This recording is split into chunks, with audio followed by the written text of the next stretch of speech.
ورسوله اللهم صل وسلم على سيدنا محمد وعلى آله وصحبه أجمعين أما بعد. Yang sama-sama kita muliakan Al-Ustaz Kiai Haji Romli Ronald LCMHI, alhamdulillah telah mengimami kita sholat maghrib dan nanti akan melanjutkan curahan ilmu agama pada kita semua. Yang sama-sama kita hormati pengurus masjid, ketua DKF, Bapak Imam, penasihat dan seluruh jamaah maghrib yang insyaallah dimuliakan Allah Subhanahu wa taala. Syukur alhamdulillah kita turunkan Allah Subhanahu wa taala, kita masih dapat hadir di rumah Allah ini dalam rangka menunaikan kewajiban kita salat maghrib berjamaah, dan insyaallah dilanjutkan dengan kajian. Semoga kegiatan kita pada maghrib ini diberkahi Allah Subhanahu wa taala. Salawat dan salam senantiasa tercurah kepada junjungan kita besar Muhammad sallallahu alaihi wasallam. Allahumma shalli ala sayyidina Muhammad wa ala ali sayyidina Muhammad. Dengan senantiasa berselawat bersalawat kita mendapat syafaat yaumil akhir nantinya. Amin ya rabbal alamin. Bapak Ibu jemaah maghrib yang dimuliakan Allah, seperti biasa kita mengadakan kajian Ahad Malam Senin yang akan diisi oleh Kiai Haji Romli Ronald LCMHI. Untuk mempersingkat waktu, marilah kita mulai kajian kita ini dengan sama-sama membaca lafaz basmalah. Bismillahirrahmanirrahim. Kepada Pak Kiai Ustaz.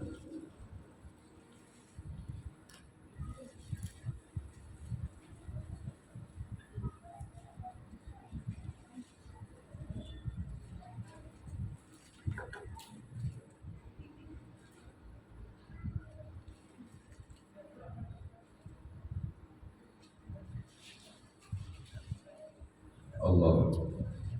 A'udzu billahi minasyaitonir rajim. Bismillahirrahmanirrahim. Assalamualaikum warahmatullahi wabarakatuh.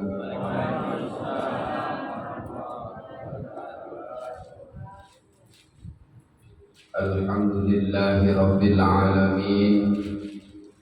Kita sama-sama bersyukur kepada Allah Subhanahu wa taala atas segala nikmat yang tercurah dan melimpah kepada kita, sehingga dengan nikmat dan rahmat Allah itu alhamdulillah kita dapat melaksanakan berbagai macam kegiatan atau aktivitas kita dalam keseharian ini. Alhamdulillah.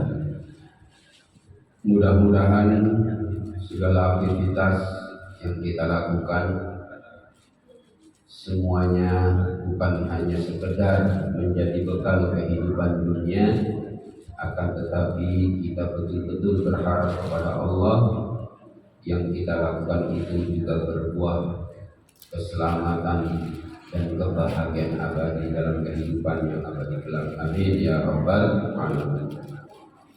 Salawat beriring salam Bapak Ibu sekalian, sama-sama kita bersolawat atas Nabi kita Nabi Muhammad sallallahu alaihi wasallam. Sama-sama kita bersolawat, Allahumma salli ala sayyidina Muhammad wa ala ali sayyidina Muhammad.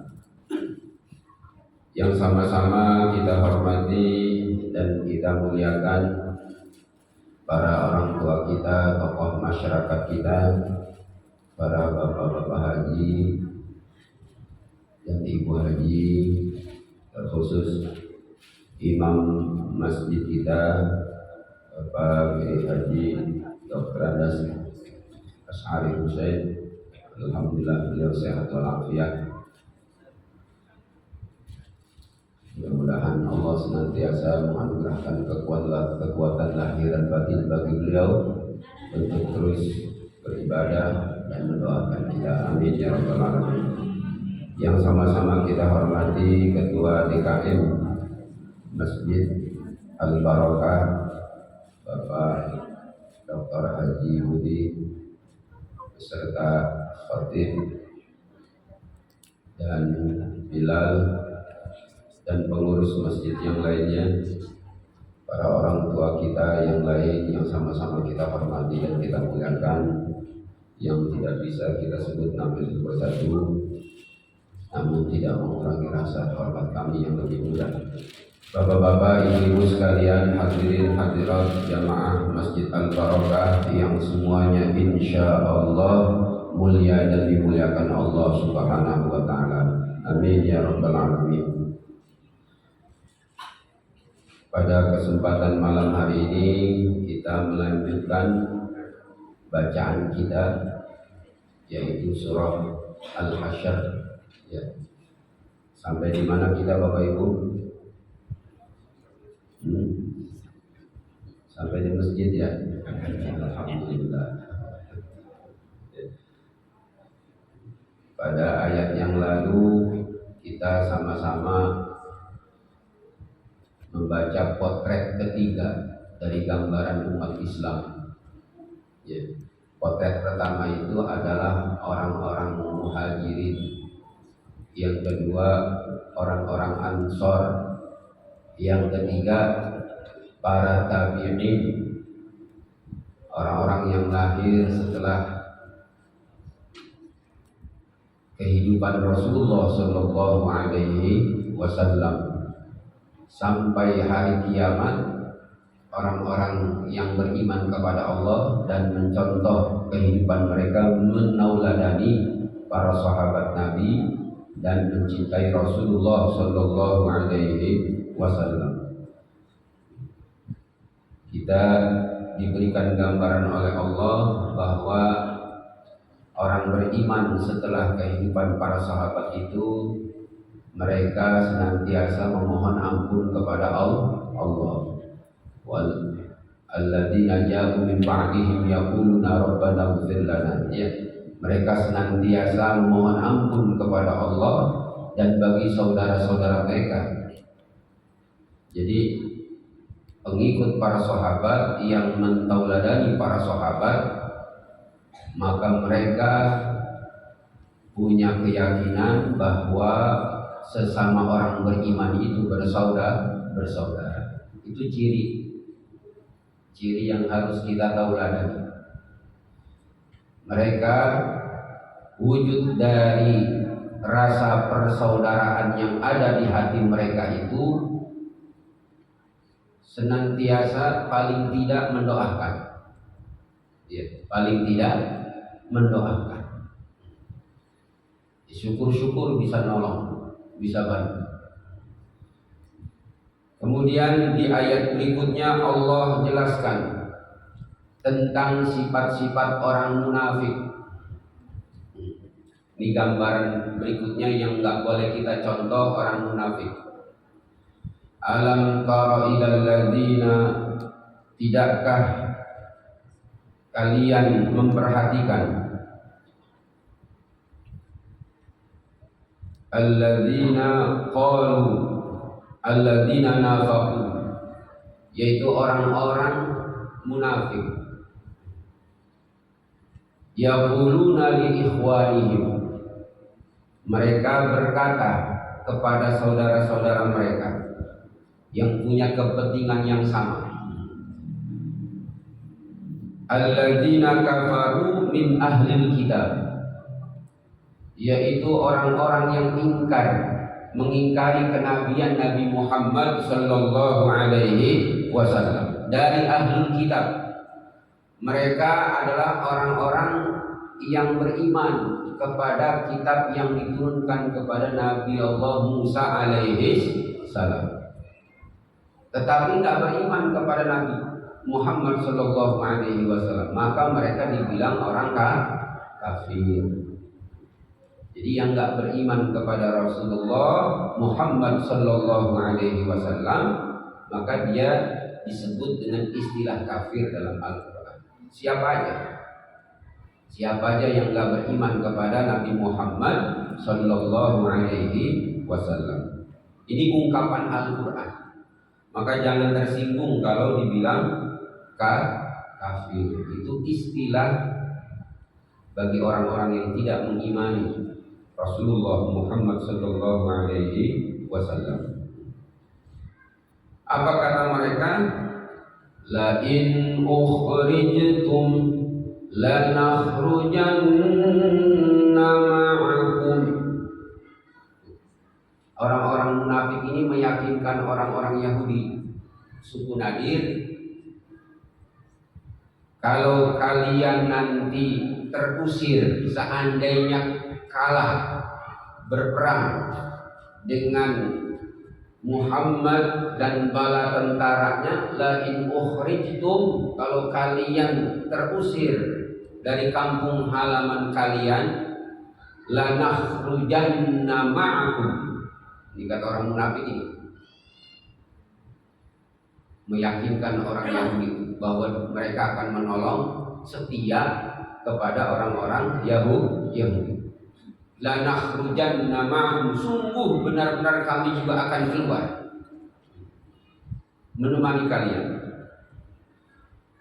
Wala nuti'u fikum ahadan abada, dan kami tidak akan pernah mengikuti seseorang di saat kami punya kesepakatan dengan kalian, abada, selama-lamanya. Ini rayuannya mantap. Rayuan orang munafik yang memperlihatkan kesungguhan mereka mendukung orang Yahudi. Terus apa kata Allah? Direkam di perkataan mereka. Wa in qutiltum lanansurannakum, jika kalian nanti diserang, seandainya Muhammad dan bala tentaranya menyerang kalian, lanansurannakum, sungguh benar-benar kami akan menolong kalian, ikut berperang dengan kalian, membantu kalian. Wallahu yashhadu innahum lakatibun, dan Allah bersaksi, menyampaikan kepada Nabi Muhammad sallallahu alaihi wasallam, innahum, sesungguhnya orang-orang munafik itu yang menjanjikan kepada orang-orang Yahudi bahwa mereka itu akan menolong dan mereka akan ikut keluar dari kampung halamannya di saat Yahudi itu keluar dari kampung halamannya. Dan jika orang Yahudi itu diserang, maka mereka ikut membantu orang-orang Yahudi mempertahankan wilayahnya, menyerang kalian. Apa kata Allah? Innahum lakazibun, sesungguhnya orang-orang munafik itu berbohong, berdusta. Lihat Bapak Ibu sekalian, kita lanjutkan ayat berikutnya. La antum ashaddu rahbatan fi sudurihim.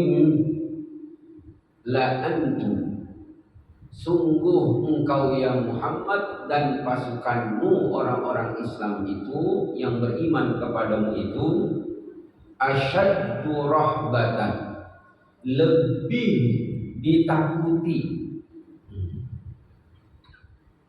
fi sudurihim, di hati mereka itu orang-orang Yahudi dan orang-orang munafik, minallah.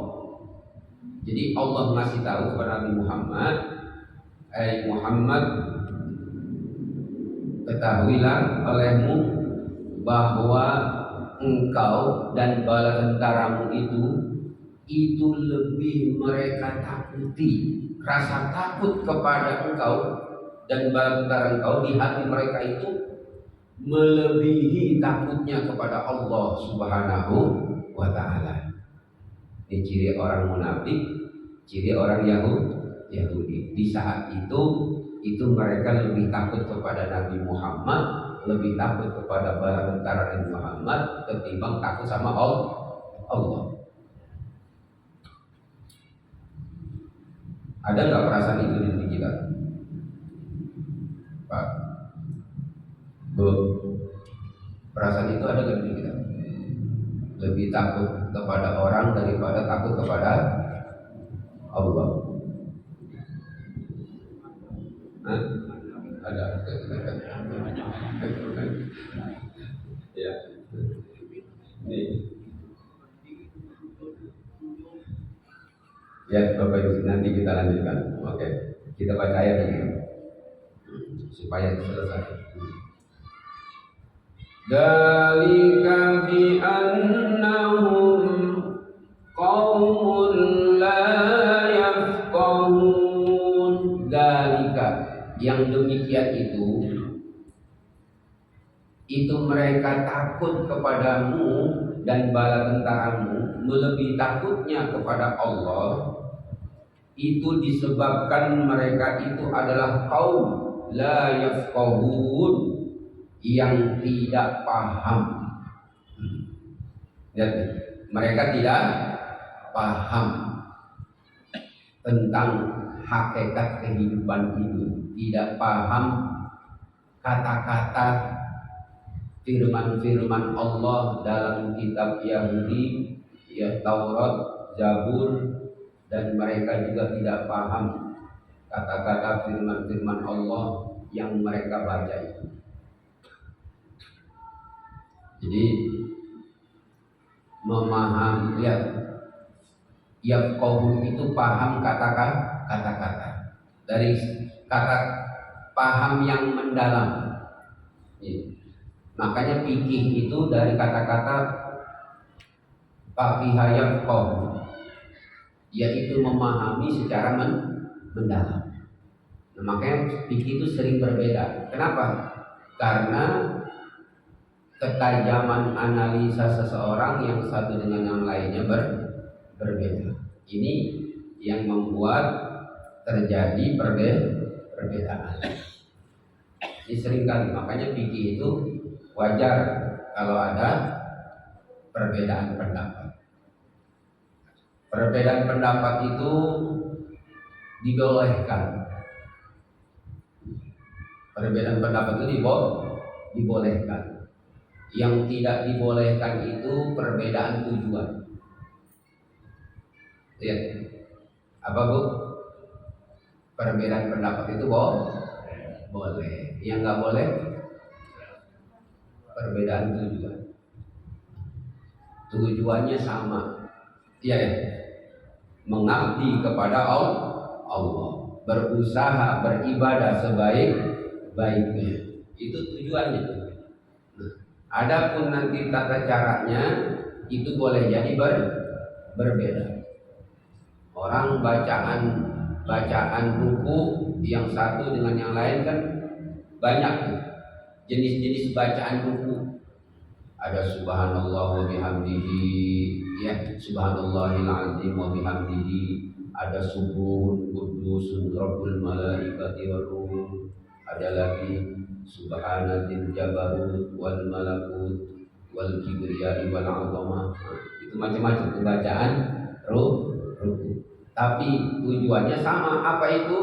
Kata Nabi Muhammad, wa ammar ruku'u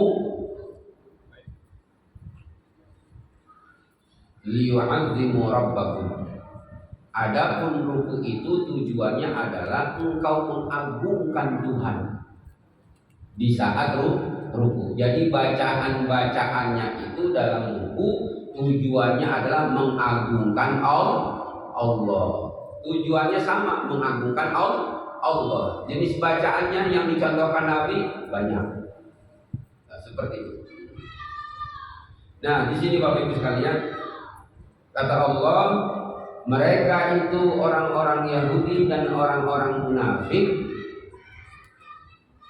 Mereka lebih takut kepadamu dan bala tentaramu, melebihi takut mereka kepada Allah Subhanahu wa Ta'ala, dikarenakan mereka adalah kaum yang tidak paham secara mendalam. Mestinya takut kepada Allah melebihi segalanya. La yuqatilunakum jami'a illa fi quram muhassanah. Ya. Mereka itu la yuqatilunakum jami'an. Mereka tidak memerangi kamu secara bersama-sama. Illa fi qura muhassanah. Kecuali mereka itu memerangi kalian fi qura, di suatu tempat kampung muhassanah, yaitu yang terbenteng. Jadi mereka itu nggak berani keluar dari benteng. Di zaman dulu waktu perang kan, ya sering kita lihat diungkapkan dalam film-film masa lampau bahwa perang zaman dulu pertama itu apa? Tanding satu lawan satu, ya. Kemudian berhadapan. Nah, ini orang-orang Yahudi saking takutnya sama Nabi Muhammad dan bala tentara Nabi Muhammad di saat itu, Allah kasih tahu mereka nggak berani keluar dari tempat mereka itu, kecuali mereka itu memerangi kalian itu dari benteng, dari dalam kampung mereka. Kemarin pada kajian yang lalu kita udah bahas itu kampung mereka ada 6 benteng melapis. Saking takutnya itu orang Yahudi. Terus apa? Au min wara'i judur, atau mereka memerangi kalian itu di balik tembok-tembok yang besar. Ba'suhum bainahum syadid. Ba'suhum itu perkelahian, perselisihan di antara mereka itu, di antara orang Yahudi. Nabi Muhammad dikasih tahu perkelahian, perselisihan, persaingan, perdebatan di antara mereka itu sangat sengit. Ba'suhum bainahum syadid tahsabuhum jami'a. Engkau menduganya ya Muhammad mereka itu satu padu, kekuatannya utuh. Enggak. Allah masih tahu begitu. Wa qulubuhum syatta, dan hati mereka itu terpecah-pecah, enggak menyatu. Ini tanda kelemahan suatu kaum. Ini Nabi Muhammad dikasih tahu, ya, tanda kelemahan suatu kaum ini, dan itu ada pada Yahudi. Apa itu? Mereka itu kelihatannya satu, padahal mereka itu di dalamnya saling berselisih.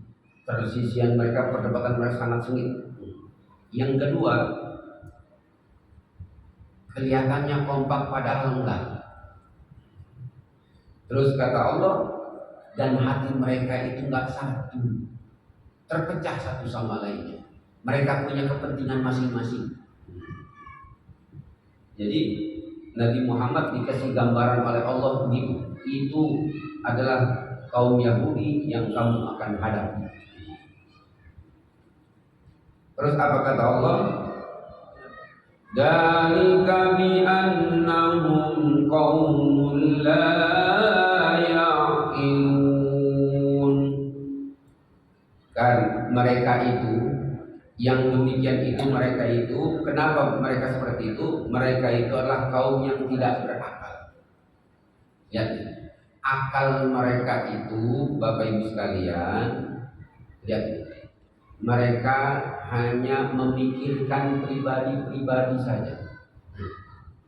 Mereka enggak memikirkan ke depannya. Ya. Yang kedua, akal mereka terbatas hanya berpikir masalah kehidupan dunia. Akal mereka sebatas kehidupan dunia. Akal mereka tidak melampaui kehidupan dunia. Maka itulah yang membuat mereka itu terpecah belah, yang membuat mereka itu berselisih, perselisihan yang sangat tajam, dan mereka nggak berani hadap-hadapan dengan kamu dan bala tentara. Dikasih tahu oleh Allah Subhanahu wa Ta'ala. Kamatsalil ladzina min qablihim qariba. Ini sama seperti kaum-kaum terdahulu yang pernah kamu perangi.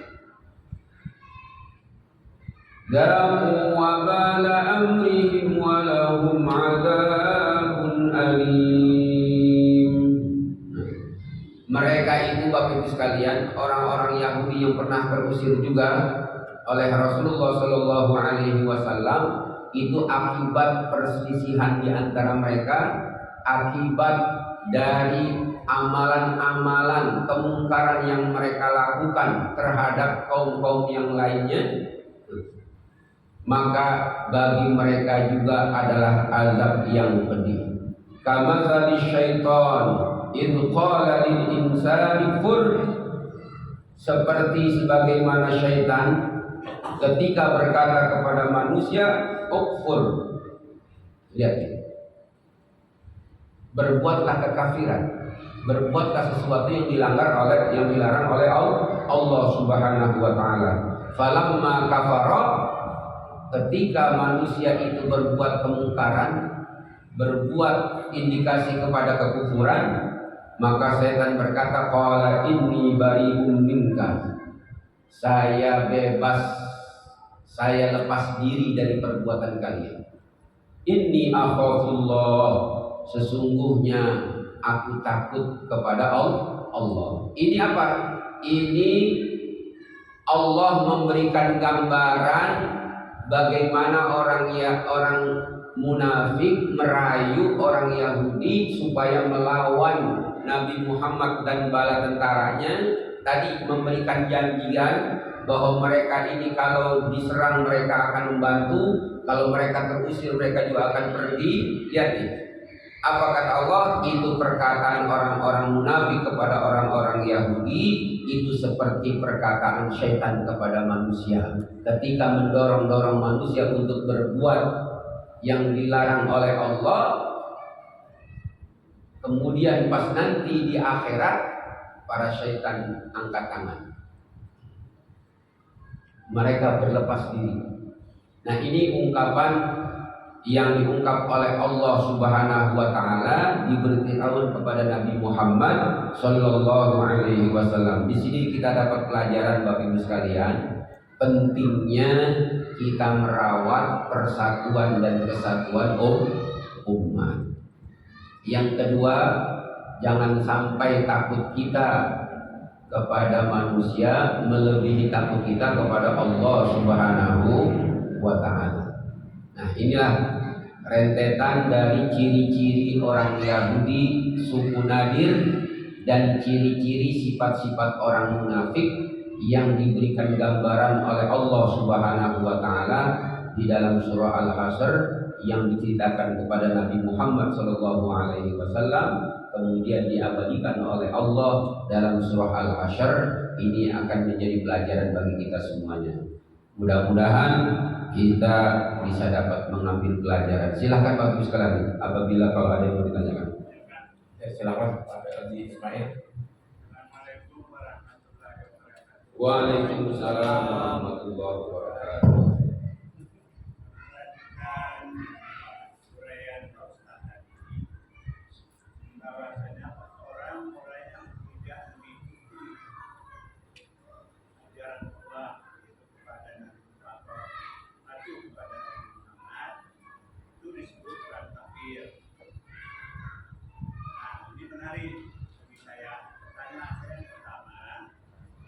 Bagaimana umat-umat yang sebelum Nabi Muhammad, apakah itu kafir juga? Satu. Pertanyaan yang kedua, menyambung atau menjawab yang Bapak tanyakan kepada kami tadi, apakah banyak orang-orang itu lebih takut kepada kelompok lain daripada takut kepada Allah? Itu saya menjawab masih banyak. Contoh, kita orang Islam, kalau sholat itu contoh kecil aja Pak. Kalau kita mau sholat itu artinya menghadap Allah. Tapi lihat pakaiannya, ada yang cukup pakai training saja, ada yang kadang kaosnya itu tidak menutupi bidang. Nah itu kan contoh.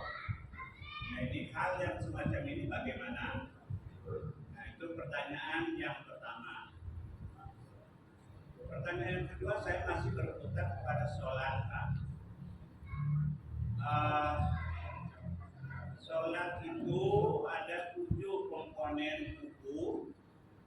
Kalau kita sujud itu menekan kepada bawah, mulai dari lidah, telapak tangan, lutut, dan 2 ujung kaki.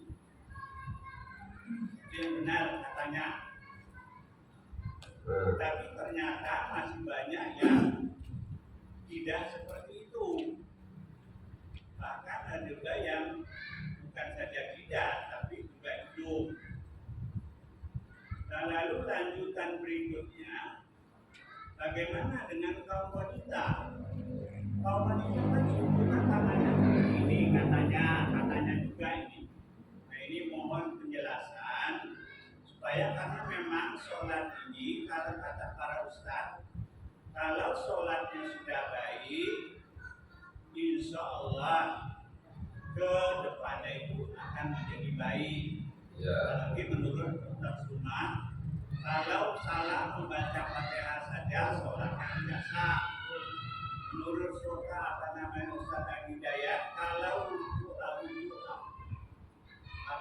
wudhunya saja tidak sempurna yang 4 komponen itu, sholatnya juga tidak salah.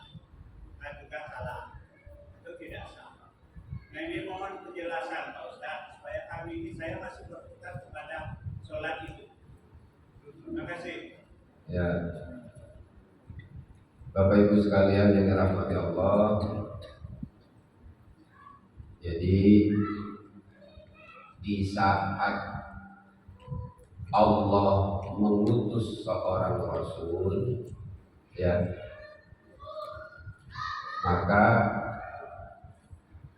manusia diperintahkan oleh Allah untuk mengimani Rasul yang diutus Allah. Sebelum Nabi Muhammad diutus, yaitu manusia beriman kepada Nabi Isa alaihi salam. Itu enggak ada kewajiban, lihat nih, enggak ada kewajiban untuk mentaati Rasul, ya, untuk mengikuti Rasul yang belum diutus, karena belum turun, belum dilahirkan. Nah ini, sedangkan beda umat, lihat nih, umat Nabi Isa, dia mengimani Musa alaihi salam, bahwa Allah pernah mengutus seorang nabi namanya Nabi Musa. Allah pernah mengimani bahwa Allah pernah mengutus Nabi Ibrahim alaihi salam. Itu keyakinan itu ada. Nah, sedangkan apabila suatu kaum yang dan dia diutus seorang nabi, kemudian nabi berikutnya, lihat nih, nabi ini masih ada, kemudian diutus lagi nabi yang lain, maka dia wajib mengimani nabi yang lain yang diutus kepada mereka. Seperti orang Yahudi, orang Nasrani, ya, siapa saja yang hidup di zaman Rasul dan mereka mengimani Rasul sebelumnya, maka mereka wajib beriman kepada Rasulullah Muhammad sallallahu alaihi wasallam. Itu makanya di surah Al-Baqarah terakhir itu, ya, amanar rasulu bima unzila ilaihi min rabbih wal mu'minun. Terus apa? Kullun amana billahi wa malaikatihi wa kutubihi wa rusulihi la nufarriqu baina ahadin min rusuli. Jadi Nabi Muhammad dan orang beriman itu mengimani apa yang diturunkan Allah Subhanahu wa taala. Di ujung ayat itu ditegaskan nih prinsip orang beriman, la nufarriqu baina ahadin min rusuli. Kami tidak membeda-bedakan antara rasul satu dengan rasul yang lain. Semuanya diutus Allah. Selagi itu yang utus Allah, ciri kenabiannya ada pada seorang nabi itu. Hidup lampu ya.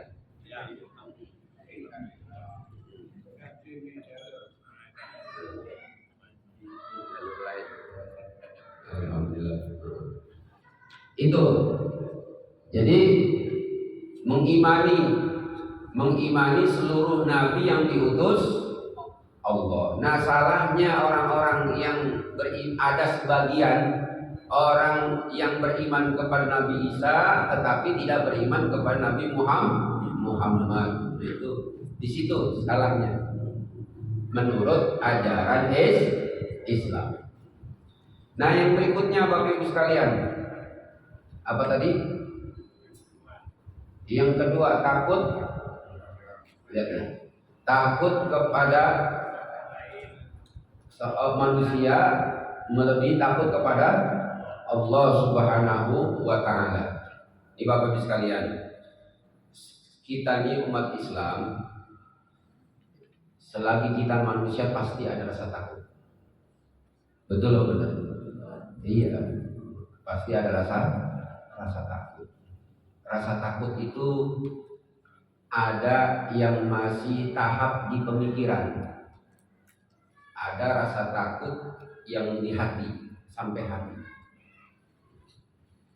Kalau takut masih di pikiran, itu kita bisa mengendalikan. Bagaimana mensiasati agar kita tidak terdampak rasa takut itu. Ya. Takut miskin, kita bekerja sungguh-sungguh, kan gitu ya. Peras keringat banting tulang. Itu takut miskin. Nah, orang-orang Yahudi seperti ini takutnya kepada Nabi Muhammad, takutnya kepada tentang Nabi Muhammad. Mereka ini punya keyakinan seakan-akan kematian itu ada di tangan Nabi Muhammad, ada di tangan bala tentara Nabi Muhammad. Padahal enggak setiap yang berperang itu mati. Iya, enggak setiap yang ikut perang itu mati. Kenapa? Karena mati itu ditentukan oleh Allah. Nah, ini takutnya di situ. Ini orang Yahudi takut sama Nabi Muhammad dan takut kepada orang-orang abal antara Muhammad. Ini takutnya sampai apa? Rohbah itu takut sampai ke hati mendalam. Nah, dulu saya lanjutkan. Yang kedua, ini kita sholat, ya. Ada yang pakai kaos, ya kan? Ada yang pakai baju rapi, ada yang pakai wangi-wangian, ada yang cuma sekedar. Lihat Bapak sekalian, inilah namanya tahapan iman. Iman seseorang yang satu dengan yang lainnya berbeda-beda. Satu. Yang kedua, Bapak Ibu sekalian, apakah lihat nih, kemunafikan itu ada dua. Kemunafikan ada dua. Ada munafik i'tiqadi, ada munafik amali. Lihat. Kalau munafik i'tiqadi itu dia enggak yakin kepada Allah tapi pura-pura yakin. Ya, dia sholat, tujuan sholatnya itu bukan beribadah kepada Allah. Nih, munafik i'tiqadi, munafik keyakinan. Mereka supaya selamat dari tindakan-tindakan orang-orang beriman di Madinah. Ya, supaya enggak terusir dari Madinah dan supaya mereka selamat, maka mereka ikut sholat sama Nabi. Itu namanya munafik i'tiqadi. Ada namanya munafik amali. Munafik amali. Dia yakin kepada Allah. Nih, dia yakin kepada Allah, tapi dia tidak bisa mengendalikan rasa malasnya. Iya. Dia sering kalah dengan hawa nafsunya. Sholat sering terlambat, iya kan? Sholat sering terburu-buru. Kenapa? Dia sering kalah dengan hawa nafsunya. Sujud asal-asalan, kan gitu. Sujud asal-asalan. Nah ini disebut namanya apa? Munafik amali. Dia yakin sama Allah, dia yakin sama Tuhan, yakin dengan Nabi Muhammad SAW, tapi dia ini sering kalah dengan hawa nafsunya, sering kalah dengan rasa malasnya, sering kalah dengan kepentingan dirinya. Nah inilah yang disebut munafik amali.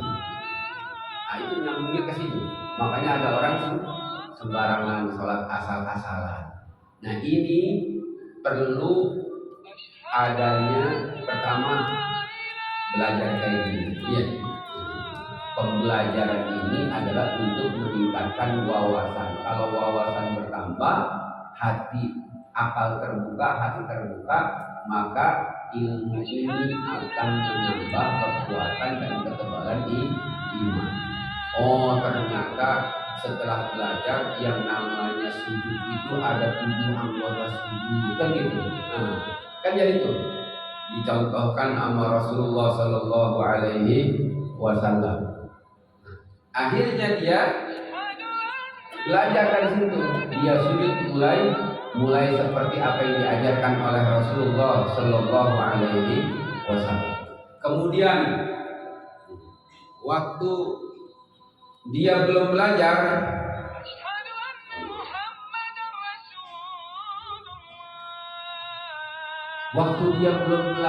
surah Al-Fatihah, ya, dia itu sembarangan baca Al-Fatihah. Alhamdulillahirabbil alamin, gitu ya. Karena dia nggak tahu bahwa perbedaan huruf akan mempengaruhi perbedaan makna. Alam pakai alif, alamin, alamun itu penyakit. Tapi kalau pakai ain, ya, alamun, yang kedua maknanya alamun itu bendera. Tapi alimun yang maha mengetahui. Alam juga artinya alam yang nyata. Oh kalau begitu selama ini saya berarti Rabbil alamin ini Tuhannya yang paling sakit. Kan gitu. Nah, kalau itu salah terus ya. Nah, bacaan ilmu seperti ini akhirnya menuntut dia belajar lebih dalam. Mulai di saat itulah dia mulai memperbaiki. Nah ini pentingnya belajar untuk meningkatkan keimanan. Dan mulai disitulah dia memaksakan bagaimana menyebut ain yang benar. Bukan a. Ini dia. Nah itu yang saya maksud seperti itu.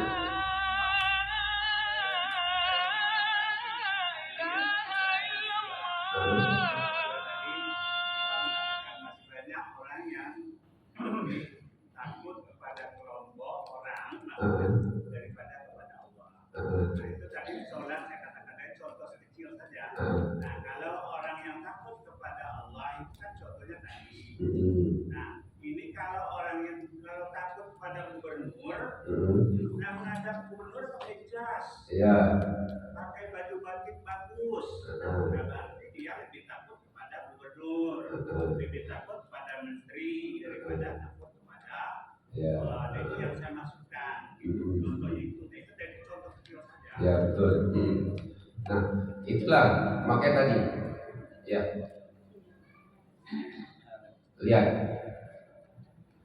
keimanan seseorang kepada Allah itu mempengaruhi sikapnya dalam hidup. Ketika dia menghargai manusia sedemikian rupa, apalagi dia menghargai Allah Subhanahu wa Ta'ala. Ketika dia beradab kepada manusia dengan berpakaian yang bagus, ya, dengan sikap yang sopan, dengan tutur kata yang terarah dan terukur, gitu kan? Apalagi kepada Sang Pencipta. Kalau gubernur itu menentukan bagaimana karir dia, kan gitu kan. Tapi dia lupa Allah itu menentukan jalan hidupnya, keluarganya, masa depannya. Nah kadang itu makanya iman seseorang menentukan sikapnya.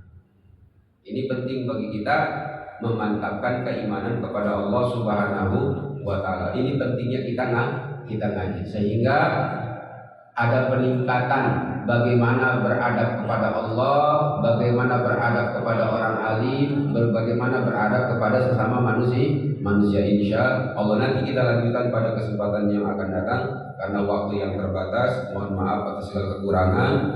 Wabillahi taufiq wal hidayah. Wassalamualaikum warahmatullahi wabarakatuh. Waalaikumsalam. Allahumma shalli